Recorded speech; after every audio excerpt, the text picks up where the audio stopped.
तो एक proper strategy रखिए। बिना स्ट्रेटजी मेरे से पढ़ाई होती नहीं है। मैं भी वही बात करूँगा। तो देखिए, जैसे मैं क्या करता, जैसे प्रथम, अब देखो हम सुबह का शिफ्ट ले लें एक, ठीक, जैसे सुबह सुबह पढ़ लिए बढ़िया, और दिन की पढ़ाई हो गई और रात्रिकालीन हो गई, ठीक है। अब देखो 3 समय होते हैं बच्चे के पास पढ़ने के लिए, ठीक है। मॉर्निंग का जो टाइम होता है वो थोड़ा ऐसा इंटरेस्टिंग टाइम होता है कि उसको आप किसी भी चीज़ को बढ़िया से याद कर सकते हैं। इस समय फ्रेश माइंड होता है। जैसे कोई बच्चा सुबह 4 बजे उठ गया, अब 4 बजे उठने के बाद अगर वो 5 बजे पढ़ने बैठता है और 11-12 बजे तक पढ़ लेता है, बीच में नाश्ता खाना होता रहेगा, छोटा मोटा काम तो चलता रहता है वैसे। अब वो 5 से 12 का मतलब होता है कम से कम 7 घंटे, 2 घंटे निकाल दो तो 5 घंटे पढ़ाई हो जाती है। जैसे सुबह सुबह किसी ने 4-5 घंटे पढ़ाई कर ली, ठीक है, और दिन में जैसे 12-1-2 बजे वो भोजन वोजन करके थोड़ा रेस्ट करता है, 2-3 बजे वापस उठता है, और 3 से लेके मान लो शाम को 6 बजे तक 2-3 घंटे फिर पढ़ लिया, फिर 1-2 घंटे फिर खाना वाना खाए, घूमे किए, 8-1 बजे तक ये सब काम किए, फिर मान लो 9-10 बजे फिर 1-2 घंटे फिर पढ़ लिया, और सुबह 4-5 बजे वापस उठ गया। तो इस तरह से अगर कोई देखते हैं तो 4-5 घंटे ये हो जाते हैं, 2-3 घंटे, 1-2 घंटे ये हो जाते हैं, तो 2 और 2 4 और 4 8, 10-12 घंटे पढ़ाई एक सामान्य बच्चा इस हिसाब से कर सकता है। अब उसको करना क्या चाहिए, जहाँ तक हालांकि हर व्यक्ति की अलग स्ट्रेंथ होती है, फिर भी मैं बताना चाहूँगा। देखो, एक पार्ट तो आप राजस्थान जीके को दे दीजिए, क्योंकि ये जो राजस्थान जीएस को टाइम देना क्यों ज़रूरी है, इसकी अहमियत मैं बताता हूँ। पहले लिख लेते हैं अपन। देखो, सबसे पहली बात, राजस्थान जीएस के अंदर क्या क्या लिया है। देखो, इतिहास आ जाता है, संस्कृति आ जाती है, और राजस्थान का भूगोल आ जाता है। इसके अलावा भी आपके राजस्थान की भाषा साहित्य आ जाती है, इसमें राजस्थान की समसामयिकी आ जाती है ना। ये सारा का सारा राजस्थान का है। इसको इम्पोर्टेंस देना क्यों ज़रूरी है, इसके पीछे कारण समझिए। अब पूरा पेपर होता है 300 अंकों का, ठीक है। अब 300 अंकों में से अगर अपन L1 की बात करें, तो L1 वाले के लिए राजस्थान जीके का जो रोल है वो लगभग 160 प्लस का है, लगभग 160 प्लस अंकों का है, 50% से अधिक ये है। और अगर L2 की बात करें तो L2 में थोड़ा सा कम है। कम क्यों है, क्योंकि जैसे 100 की जगह 80 हो जाता है, और फिर उधर आपके थोड़ा सा 50 के हिसाब से हो जाता है। तो लगभग आपके यूँ कहिए कि इसमें भी 130 के आसपास का रोल L2 में भी आ जाता है, ठीक है। तो ये कोई कम रोल नहीं है, ये ज़बरदस्त रोल है राजस्थान जीके का। अब आप देखिए, अगर आपका सुबह सुबह के 4-5 घंटे का जो टाइम है, उसमें अगर ये सारा राजस्थान का, आप राजस्थान के अंदर राजनीति विज्ञान भी आ जाती है, सारा आता है राजस्थान अध्ययन। राजस्थान अध्ययन का मतलब है सब उसमें। तो मॉर्निंग में अगर आप बहुत बढ़िया से राजस्थान जी के पढ़ते हैं, तो इसका मतलब क्या हुआ, मतलब ये हुआ कि 12 बजे तक आपकी हर दिन 50% से अधिक तैयारी हो गई, क्योंकि 150 का तो रहता ही है राजस्थान जी के। अब आप सोचिए कि सुबह 12 बजे तक आपकी भर्ती परीक्षा जिसकी आप तैयारी कर रहे हैं, उसकी आधी तैयारी आप कर चुके हैं। इससे बढ़िया क्या हो सकता है कि, क्योंकि जनरली हम मित्रों से भी मिलते हैं ना, तो सारा काम 12 बजे के बाद ही होता है, 12 बजे से पहले जनरली पढ़ाई करते हैं। तो 50% तैयारी अगर आप सुबह सुबह ही कर लेते हैं, और ये ऐसा पोर्शन है जहाँ से आप बच्चे 80 से 90% सवाल भी राजस्थान जीके के सही कर लेते हैं, ठीक है। तो आगे इनकी किताबें क्या रखनी है वो अपन पाठ्य वस्तु में बात करेंगे। तो मॉर्निंग में आप पूरे राजस्थान जीके को भरपूर समय दे दीजिए, कोई दिक्कत वाली बात नहीं है, ठीक है। अब बात करते हैं दिन में क्या करना है। दिन में आप क्या कर सकते हैं, विद्यालय विषय रख सकते हैं, ठीक है। विद्यालय विषय को देख लो। अब देखो, विद्यालय विषय के अंदर 2 चीज़ें हैं। अगर आप L1 की बात करोगे तो आपको पता है कि 5 विद्यालय विषय हैं, गणित, विज्ञान, हिंदी, इंग्लिश और आपके पर्यावरण L1 में, और L2 के अंदर अलग से स्थिति रहेगी। 18 5 है और टोटल एक विद्यालय विषय 18 अंक का है। ठीक है, अब आप क्या कर सकते हो, आप जो 10 अंक का है विद्यालय विषय, क्योंकि विद्यालय विषय 10 + 8 का रहेगा। 10 + 8 का क्या, 10 का आपके रहेगा टीचिंग मेथड रहेगा 8 नंबर का, और 10 नंबर का उसमें आपका विद्यालय विषय का ज्ञान रहता है। तो जैसे 50 नंबर का ये रह गया, 50 अंक का विद्यालय विषय है। 40 अंक का जो है वो विद्यालय विषय की टीचिंग मेथड है, उसको अपन रात्रि में बढ़िया देख सकते हैं। अगर L2 की बात करें तो अगर आप मेथड को छोड़ें तो विद्यालय विषय है लगभग 120 अंकों का। ठीक है, अब आप दिन में जैसे 11-12 बजे तक ये पढ़ाई कर ली, फिर 3 से लेकर 6 तक 2.5 से 3 घंटे की बढ़िया दिन की एक शिफ्ट निकलती है, मिनिमम 3 घंटे की निकल सकती है, कई बच्चे 4 घंटे की भी कर सकते हैं। तो 3 से 4 घंटे की एक शिफ्ट विद्यालय विषय को दी जा सकती है। L2 वालों को तो देनी ही चाहिए, और जो L1 के लोग हैं वो 50 + 40 करके 90 नंबर का काम कर लेते हैं। अब अगर आप दिन में अच्छा शिफ्ट एक विद्यालय विषय को देते हैं, तो अगर L2 के हैं तो 120 का हो जाता है, L1 के हैं तो 90 का ही हो जाता है। मतलब 2 शिफ्ट में आपने 160 + 90 250 का काम कर लिया 300 में से डेली। अब आप अगर रात को नहीं भी पढ़ते हैं ना, तब भी आप ये 2 काम कर चुके हैं। अब इसमें करना कैसे है, 5 है, एक कर लीजिए, रैंडम उठा सकते हो, 2 उठा सकते हो, डेली 2 कर सकते हो। जैसे विज्ञान कर लिया आपने, विज्ञान 5-7 दिन 10 दिन में पूरा कर लिया, फिर 2-4-5 दिन दूसरा सब्जेक्ट गणित कर लो, फिर 1-2-5 दिन हिंदी कर लो, फिर 2-5 दिन सामाजिक पर्यावरण, से रैंडम घुमाते रहो। ऐसा नहीं है विद्यालय विषय में एक लेके बैठ जाओ। सबसे बढ़िया तरीका ये होता है, अगर आप L2 के हैं और जैसे मान लो सामाजिक के हैं, तो आप पहले जैसे इतिहास पढ़ लिया थोड़े दिन तक, इतिहास को मोटा मोटा पूरा कर लिया, फिर भूगोल कर लिया, फिर इकोनॉमिक्स कर लिया, फिर पॉलिटिकल साइंस कर लिया, फिर वापस उसको ऐसे घुमाते रहो। तो दिन में आप विद्यालय विषय को टाइम दे दो। ठीक है, इन दोनों के बीच में आप 1-1.5 घंटे आराम से रेस्ट भी कर सकते हैं, कोई दिक्कत वाली बात नहीं है। अब रात्रि में 1-2 घंटे पढ़ने का समय शेष बच गया आपके पास। इस समय आप क्या करो, मनोविज्ञान देख लो, मनोविज्ञान और ICT। ये क्यों रात्रि में, ये रात्रि में इसलिए कि ये एक ऐसा पोर्शन है जो बच्चों ने खूब पढ़ रखा है, क्योंकि रीट पात्रता में भी पढ़ा है, इतना ज़्यादा है नहीं, यहाँ आप सो भी जाते हैं तब भी दिक्कत नहीं। आप इसमें यूं भी कर सकते हैं कि मनोविज्ञान और ICT रात को पढ़ लिए और इसके साथ में मेथड्स देख लिए सारे, ये जो 40 अंक के मेथड है ना, वो यहाँ मान लो कर लिए, इस जगह पे कर लिए। अब यहाँ पे 120 अंक की सामाजिक आती है ना, तो 20 के मेथड आते हैं, तो 140 नंबर का सब्जेक्ट L2 में हो जाता है। तो 20 के मेथड जैसे इधर ले लिए, विधियाँ, शिक्षण विधियाँ। अब अगर शिक्षण विधियाँ अगर आप रात्रि में ले लेते हैं तो फिर क्या थोड़ा ज़्यादा हो जाता है, लेकिन किया जा सकता है। तो अब क्या होगा, 20 का मनोविज्ञान, 10 का ICT, 30 और L2 है तो 20 नंबर के मेथड हो जाते हैं, 50 के मेथड हो जाते हैं। इधर आप देखोगे तो आपके 40 अंक के मेथड है, 5 × 8 मतलब 40 अंक के मेथड इधर हो जाते हैं। तो आप इस तरह से इसको सेट कर लो। इससे क्या होगा कि 300 अंकों की तैयारी एक साथ चलेगी, और जब 300 अंकों की तैयारी एक साथ चलती है तो बिल्कुल कॉन्फिडेंस लूज नहीं होता, और आपको बिल्कुल समय नहीं मिलता, सुबह से शाम तक सोचने का भी समय नहीं मिलता। कि आपको होता है ना, कई बार आप कहते हैं ना, कई बार कि सर हमारे एक्स्ट्रा थॉट आते हैं, बहुत ज़्यादा सोचते हैं, वो कब होता है, थॉट्स अधिक तब आते हैं जब हम पढ़ नहीं रहे होते हैं, हम सिर्फ पढ़ाई करने का सोच रहे होते हैं ना, तब हमारे दिमाग में बहुत सारे थॉट आते हैं। अगर आप सुबह से शाम तक इस कदर खुद को बिजी रखेंगे तो मैं दावे के साथ कह सकता हूं कि आपके दिमाग में दूसरी कोई बात ही नहीं आएगी। आप एक चैलेंज पूरा करके दूसरे के ऊपर लग जाओगे, दूसरा करके तीसरे पे लगोगे, तीसरा करते करते नींद आ जाएगी। ये सिस्टम है वो चलाया जा सकता है। अच्छा, ये कौन कर सकता है, ये अगर आप कोचिंग जा रहे हैं तो नहीं हो पाएगा।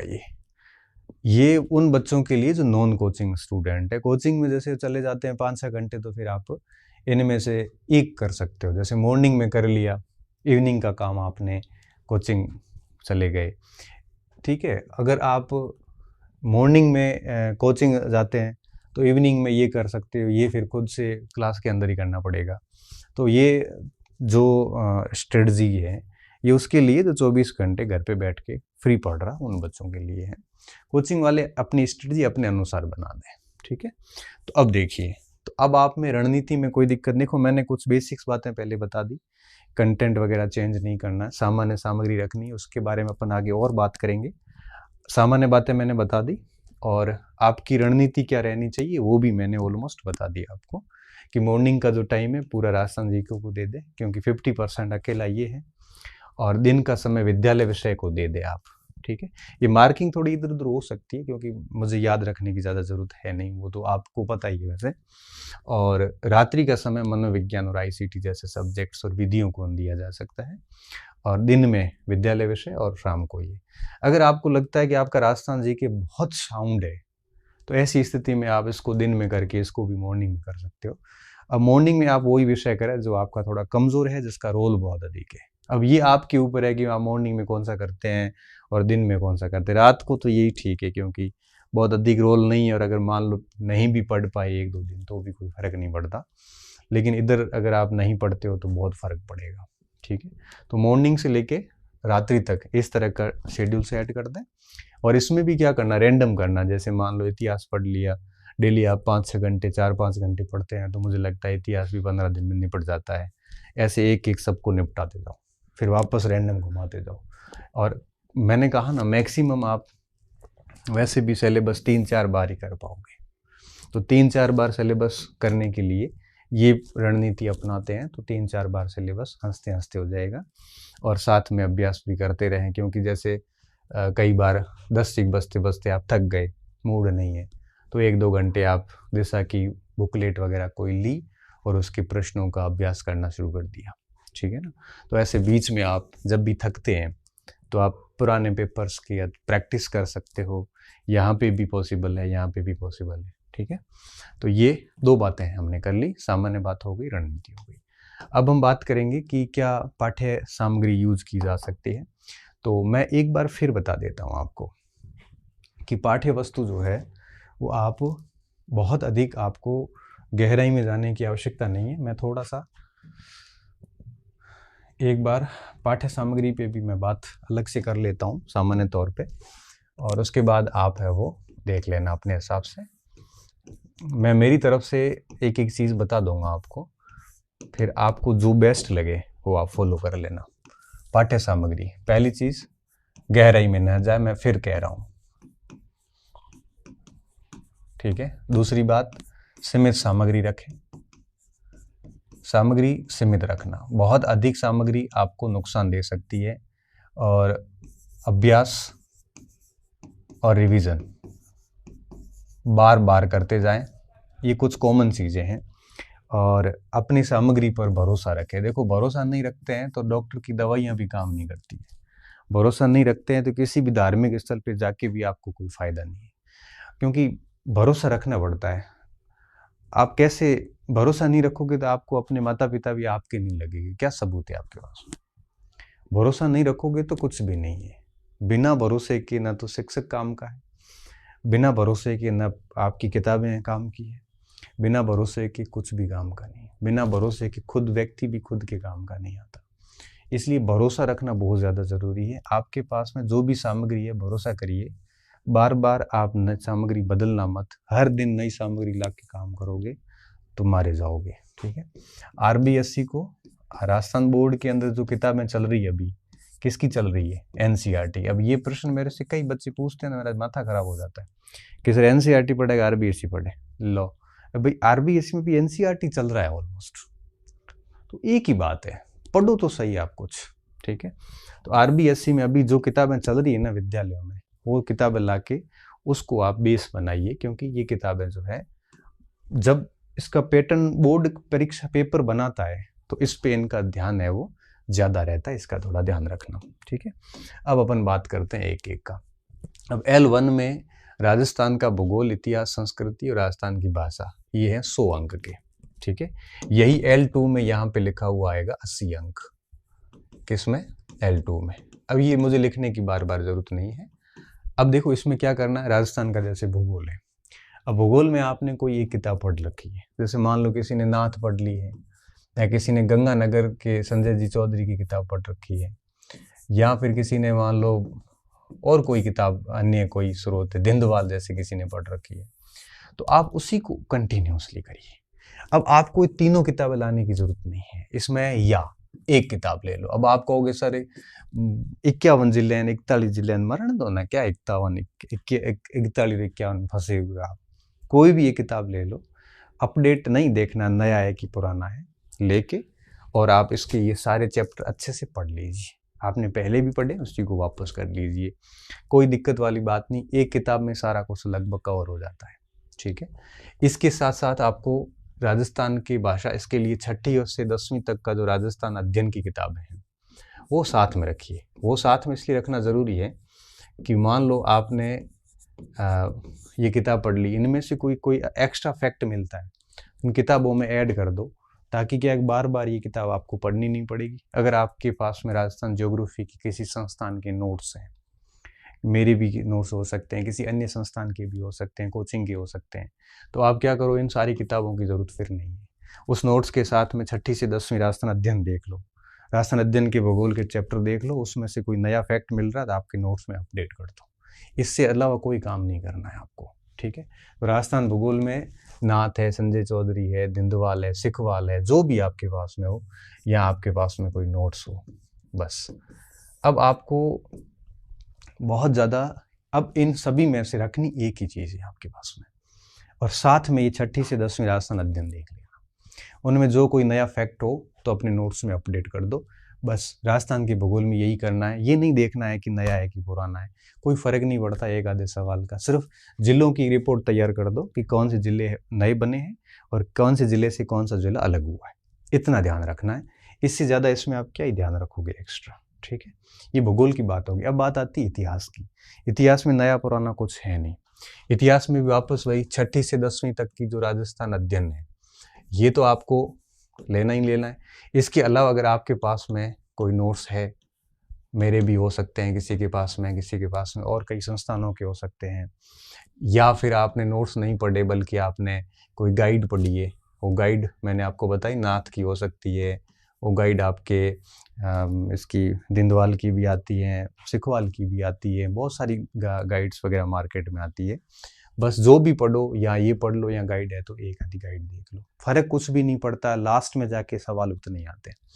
और या फिर आपके पास में कोई संदर्भ ग्रंथ है, जैसे मान लो हुकुमचंद जैन, नारायण माली का हो, या फिर कोई आरपी व्यास की किताबें वगैरह है, तो उनमें थोड़ी दिक्कत ये आती है कि फिर शॉर्ट में नोट्स नहीं किए तो लास्ट टाइम में रिवीजन में करने में समस्या होती है। बस बात ये ध्यान रखना कि अगर नोट्स है तो आप 6ठी से 10वीं की किताब के साथ में 1-2 दिन बैठ के पूरा मिला लो, कोई नया फैक्ट होता है तो नोट्स में ऐड कर दो। गाइड पढ़ रहे हैं तब भी 6ठी से 10वीं तक की किताब से मिला लो। और संदर्भ ग्रंथ पढ़ने वाले बच्चों की संख्या भी कम है, और मुझे लगता है कि परीक्षाएं सर पे आती है तो संदर्भ ग्रंथ पढ़ने भी नहीं चाहिए। अब ये नोट्स आपके या तो कोचिंग संस्थान के हो सकते हैं, खुद की बनाई हुई भी हो सकते हैं, बस इसको अपडेट कर लेना 6ठी से 10वीं तक। और आप अगर अपडेट कर चुके हैं तो और भी बढ़िया बात है, दिक्कत वाली बात नहीं है, ज़्यादा गहराई में जाने की ज़रूरत नहीं, सारे चैप्टर वहाँ से मिल जाते हैं, ठीक है। उसके बाद में आती राजस्थानी भाषा। ये भाषा एक राजस्थानी साहित्य की किताब आती है, उसमें मिल जाती है, और भी कई सारे राजस्थान जीके की जितनी भी किताबें संस्कृति वाली उसमें भी मिल जाती है, वहाँ इसको अपडेट कर दो। अब ये 100 नंबर का था पूरा, ठीक है। अब 100 के लिए आपने 1, 2 और ये 2 बुकलेट में काम हो गया आपका, तो 2 बुकलेट में काम हो जाएगा। तो इस तरह से किया जा सकता है, ठीक है। और इस राजस्थान इतिहास संस्कृति की मेरी भी हैंड रिटन नोट्स आएंगे, मगर उसको थोड़ा टाइम लगेगा, उसका आप इंतज़ार ना करें। आप अपना स्रोत अभी चुन के तैयारी शुरू कर दें, वो तो बाद में देख लेंगे अपन जैसा भी होगा। इसके बाद में देखिए, इसके बाद में आता है राजस्थान का सामान्य ज्ञान शैक्षिक परिदृश्य और ये आरटी।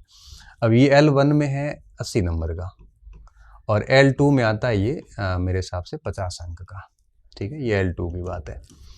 अब देखिए क्या होगा इसमें। अब राजस्थान का जैसे सामान्य ज्ञान है, अब इसकी कोई अलग से तो किताब आती नहीं है। अब ये तो करंट में चला जाएगा, ये करंट में चला जाता है, और ये संस्कृति में आ जाता है, ये इतिहास में आ जाता है, ये भूगोल में चला जाता है, ठीक है। प्रतीक चिन्ह अलग से भी मिल जाते हैं सारे।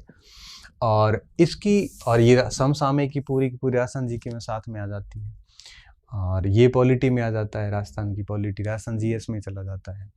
ये पूरा का पूरा करंट में आ जाता है। तो मैंने कहा करंट बहुत अच्छा शुरू कर दीजिए, और इसका मैंने आपको तरीका भी बता दिया कैसे करना है, ठीक है।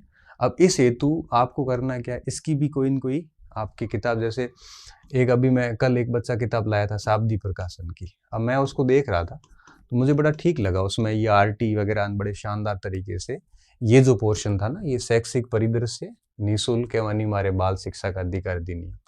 अब देखो राजस्थान के सामान्य ज्ञान की कोई नोट्स वगैरह मार्केट में मिल जाएगी आपको, और उसमें ये टॉपिक भी, जैसे इतिहास और भूगोल की किताबें सारी मिला के देखोगे तो मिल जाते हैं। कोई एक आधा 2-4 टॉपिक अगर नहीं मिलते हैं तो करंट के अलावा, तो वो आप है वो मार्केट में कई सारे ऐसे नोट्स वगैरह आते हैं जिनमें ये प्रतीक चिन्ह की अलग से भी पीडीएफ आती, ऐसा कोई प्रिंट करके पढ़ लेना। और जैसे शाब्दी प्रकाशन को मैं देख रहा था कल, तो उसमें मेरे को अब ये लेखक वगैरह मैंने उसमें नहीं देखा इतना, मुझे वो प्रकाशन का नाम ही याद रहा, बच्चा लेके आया था कि सर कैसी पढ़ूं कि नहीं पढ़ूं। तो उसमें मुझे शैक्षिक परिदृश्य और ये आरटी बड़ा शानदार तरीके से लिखा हुआ, छोटी सी पुस्तक और सारी चीज़ें उसमें डाली हुई थी। तो ऐसा कुछ पढ़ लो वहाँ पे। तो उसमें शैक्षिक परिदृश्य ये पूरा उसमें चैप्टर था, शाब्दी प्रकाशन में ये सारा ही था। तो आप ये वहाँ से लाके पढ़ सकते हो। मुझे लगा उसमें सवाल, मुझे नहीं लगता एक आधा भी बार जा सकता है, ठीक है। और इसकी कोई बुकलेट लाके देख लेना। अब बात आती है विद्यालय विषयों की। अब विद्यालय विषयों की जहाँ तक बात आती है, तो ये सारे वो पोर्शन है हिंदी वगैरह के जो आपने अभी रीट में ताज़े ताज़े पढ़े होंगे, ठीक है। अब जैसे इसमें 10 नंबर की ग्रामर आती है तो 8 का ये आता है, ठीक है। उसी तरह से ये इंग्लिश में ये रहेगा। और अब जैसे करना क्या है, अब जैसे मैं हिंदी की बात करूं, अब हिंदी ग्रामर के लिए आपको पता है 9 से 12 तक की किताब आती है, उसमें से आप ग्रामर को देख सकते हो। और जितनी भी विधियां हैं, विधियों की एक अलग किताब आती है, फर्स्ट रैंक की भी आती है, सिकवाल की भी आती है, बहुत सारे पब्लिकेशंस की आती है, जिसमें सारे विद्यालय विषयों की एक साथ विधियां आ जाती है। तो वो कोई किताब ले लो, 1-2 किताबें ले लो और उन 1-2 किताबों से विधियां पढ़ लो। ग्रामर 9वीं से 12वीं से आप देख सकते हो इसकी ग्रामर। अब इसकी जैसे ग्रामर है, अब आपको मुझे लगता है जैसे अब ये ईडियम्स वगैरह थोड़े मुश्किल होते हैं याद करने, तो बिल्कुल छोड़ो, इससे अच्छा एक आर्टिकल है, थोड़ी टेंस है, वॉइस है, नरेशन है, इनको ही नॉर्मल इनके रूल्स ही पढ़ लो और थोड़ा बहुत ये पढ़ लो। तो बिल्कुल छोड़ने की बजाय कम से कम आप है वो 18 अंक जो है, इसमें से अगर 9-10 तक भी पहुंचते हैं तो भी नुकसान नहीं, क्योंकि देखो जैसे आर्टिकल में सही होने के चांसेस रहते हैं। नॉर्मल आप टेंस वॉइस वगैरह देखोगे, जैसे आपने युवाम की ग्रामर पढ़ ली या लूसेंट की ग्रामर पढ़ ली, ठीक है, तो उसमें से ये 4 टॉपिक है, इन 4 टॉपिक युवाम या लूसेंट में से पढ़ के उनके रूल्स वगैरह कुछ रटा के और पीछे अगर प्रैक्टिस दी पूरी करोगे, तो मुझे लगता है कि इनमें से अगर 2 सवाल भी आते हैं तो 2-3 सवाल डेफिनेटली सही हो जाते हैं, क्योंकि कई बार इंग्लिश में प्रश्न इतना सिंपल आता है कि हम आराम से उससे उत्तर निकाल सकते हैं। और सिंपल आने के बाद अगर आपने पूरी इंग्लिश छोड़ दी तो फिर वहाँ दुख होगा कि यार थोड़ा पढ़ लेता ना तो सवाल निकल सकता था। ऐसे कर लो। और यहाँ पे किसी के नोट्स मैंने कह दिया कि इंग्लिश के, तो विधियों की एक ही किताब को हिला के सारी विधियाँ एक साथ ही पढ़ लो आप, ठीक है। ऐसे विज्ञान तो ठीक है 8वीं 10वीं तक की किताबों में मिल जाता है, बाकी मार्केट में इसकी किताबें भी खूब आती हैं, इस पर मैं ज़्यादा बात नहीं करूँ। और जहाँ तक बात आती है सामाजिक की, तो सामाजिक की ये जो पार्ट है ये 6ठी 7वीं 8वीं से देख लो आप। अब देखो 6ठी क्लास की मैं बात करूँ तो 7वीं क्लास में मुगल साम्राज्य 7वीं क्लास के चौथे पार्ट में मिल जाता है। राजस्थान की अर्थव्यवस्था राजस्थान अध्ययन से मिल जाती है। ये दोनों के तीनों टॉपिक भूगोल में 6ठी क्लास में 7वीं क्लास में मिल जाते हैं, ये भी मिल जाता है। एक भी पार्ट ऐसा नहीं जो 6ठी 7वीं 8वीं में नहीं है। और राजस्थान का जो ये एक परिचय है, ये राजस्थान जीएस में हो जाएगा आपका, जो सुबह सुबह मैंने कहा ना मॉर्निंग में पढ़ लीजिए वो। और रही बात ये विधियों की, तो विधियों की एक ही किताब में सारी विधियां वैसे ही आ जाएगी आपकी। अब इसके लिए अगर आप, मैं बताऊंगी दुनिया भर की किताबें ला के पढ़ोगे। अब जैसे ये मुगल साम्राज्य है, मुगल साम्राज्य को हम 80 क्लास में करवाया मैंने फर्स्ट ईयर के अंदर, कोई मतलब नहीं है। आप 7वीं कक्षा के इतिहास के चौथे पार्ट पे जाइए और 5वें पार्ट पे जाइए, दोनों पार्ट पढ़ लीजिए, मुगल हो जाएगा आपका। वो सवाल उसमें से आ जाता है। पृथ्वी के स्थिर रूप है, अगर इसको भूगोल की भाषा में पढ़ोगे तो बहुत टाइम लग जाएगा। जैसे भारत का संविधान है, अब देखो ये कितना बड़ा है पार्ट, लेकिन 8वीं 7वीं 8वीं तक की किताबों में देख लो, ज़्यादा माथापड़ी करने की जरूरत नहीं है। तो इस पूरे को 6ठी 7वीं 8वीं की जो राजस्थान अध्ययन है 10वीं तक की, वो ये राजस्थान अध्ययन 5 साल की, ये 500 कक्षाओं की देख लो, और ये टॉपिक 6ठी 7वीं 8वीं की सामाजिक में जहाँ जहाँ मिलते हैं वो अंडरलाइन कर लो, उसकी प्रिंट निकाल लो और उसको है वो शॉर्ट में नोट्स बना दो। तो यहाँ से भी सवाल गलत नहीं होना चाहिए हमारा, ठीक है। और फिर मनोविज्ञान, इसमें मुझे ज़्यादा बताने की आवश्यकता नहीं है, कईयों ने वंदना जादौन से पढ़ा है, कईयों ने धीर जी से पढ़ा हुआ है, किताबें हैं इनकी, किसी के पास में सिखवाल है, किसी के पास में और भी कोई किताब होगी, तो उनसे ही पढ़ लो आप, कोई दिक्कत नहीं है। और सूचना तकनीकी भी बहुत सारी मार्केटिंग पुस्तक आती है, सक्सेस पॉइंट की खुद की पुस्तक आ जाती है, मार्च आज आने वाली थी, मार्च के आसपास आ जाएगी, 20-22 मार्च के आसपास, वो भी पढ़ लेना आप, तो मुझे लगता है उसमें से भी बाहर नहीं जाएगा आपके, ठीक है। तो ये आपके कुछ, ये L2 का था। अब L2 जैसे सामाजिक है, तो सामाजिक के अंदर आप देखोगे तो इसमें मैं आपको बात बताता हूँ, ये जैसे ये टॉपिक है, ये 12वीं कक्षा के पहले भाग में मिल जाता है, ये 12वीं कक्षा के दूसरे भाग में मिलता है, और ये 12वीं कक्षा के तीसरे भाग में मिल जाता है। तो ये 12वीं का इतिहास है पूरा का पूरा, ठीक है। और ये जो टॉपिक है चारों, ये और 5वां ये टॉपिक, ये विश्व भौतिक भूगोल के मूल सिद्धांतों में मिल जाते हैं, और विश्व के कृषि प्रदेश वगैरह जो है, ये 11वीं या 12वीं क्लास के अंदर एक भूगोल का और भाग है समसामयिक भूगोल का, उसमें ये टॉपिक मिल जाता है, अर्थव्यवस्था और हम, उसमें ये टॉपिक मिल जाता है। तो ये भी 11वीं 12वीं के पूरे NCERT से उठाया हुआ है। ये पूरा का पूरा 9th और 10th में मिल जाता है, पूरा का पूरा, ये और ये दोनों, ठीक है। और थोड़ा बहुत कोई बुकलेट आती हो सामाजिक वगैरह की तो उससे देख लेना। और ये आपको पता है कि भारतीय संविधान के मूल विशेषताएं वगैरह जो 11th क्लास की किताब है, उसमें ये पूरा का पूरा आपको मिल जाता है, ठीक है। तो ये जितना भी पोर्शन है, और इसके साथ में मुझे लगता है कि 11वीं 12वीं पे सामाजिक में हम पूर्ण रूप से निर्भर नहीं रह सकते। ये L2 का है 120 का, पूर्ण रूप से निर्भर इसलिए नहीं रह सकते, कई बार सामाजिक का पेपर थोड़ा सा टफ आता है। 11वीं 12वीं की किताबों को तो बेस बनाना ही बनाना है, साथ में थोड़ा सा आप एक मार्केट से सामाजिक की कोई गाइड या कोई नोट्स या कोई बुकलेट, कोई सामाजिक की स्पेसिफिक आए तो वो ला के थोड़ी पढ़ लेना। इससे क्या होगा कि थोड़ा सा इसमें एडवांस जाना ज़रूरी है, क्योंकि NCERT कई बार इतनी अपडेट नहीं होती है। बुकलेट के साथ साथ में NCERT को भी पढ़ लेना तो दिक्कत वाली बात नहीं है, बड़े आराम से चीज़ें हो जाती है। क्योंकि जैसे इकोनॉमिक्स का जो मैटर है, इसमें यहाँ बहुत कम लिखा हुआ है 9th और 10th में, तो थोड़ी सी एडवांस कोई गाइड वगैरह ला के पढ़ोगे तो थोड़ा सा अच्छे फैक्ट और कुछ मिल जाएंगे, ठीक है। ये ऐसे किया जा सकता है। तो इस प्रकार आपके पास में ऑलरेडी मटेरियल सारा ही है, फिर भी एक सामान्य चीज़ें बताने की मेरी जिम्मेदारी थी, वो मैंने आपको बता दी।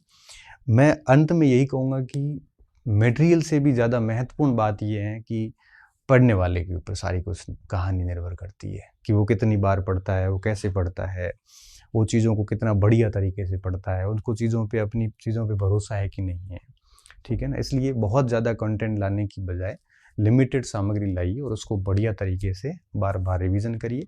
और बाकी बातें मैंने ऑलमोस्ट बता दी हैं। उम्मीद कर रहा हूँ आज से आप तैयारी शुरू कर देना, अपना समय ख़राब मत करना, बीच में कई सारे फंक्शंस वगैरह चीज़ें होती है, समय मत ख़राब करना, क्योंकि एक दिन भी ख़राब होता है तो आपकी रणनीति जो है, ये आप सोचिए कि एक दिन में आप कितने पीछे रहते हो, तो ऐसा कोई काम मत करना।